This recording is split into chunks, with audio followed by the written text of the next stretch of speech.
Hi friends, welcome back to my channel. Today in this video, I'm going to show you how to enable or disable the color correction shortcut on Android.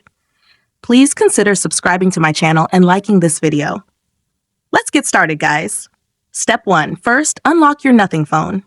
Open the Settings app to find the Home Settings menu. Step 2. Now, scroll down and choose the Accessibility option on the screen. This menu contains additional options for customizing your accessibility features. Step 3. Next, locate the Color and Motion option. Tap on it. Step 4. Now, locate the Color Correction option. Tap on it. Unfortunately, this is turned off. Step 5. For the last and most important step, tap on the Color Correction shortcut option. Then tap OK to turn it on instantly. Or, do you want to turn the option off again?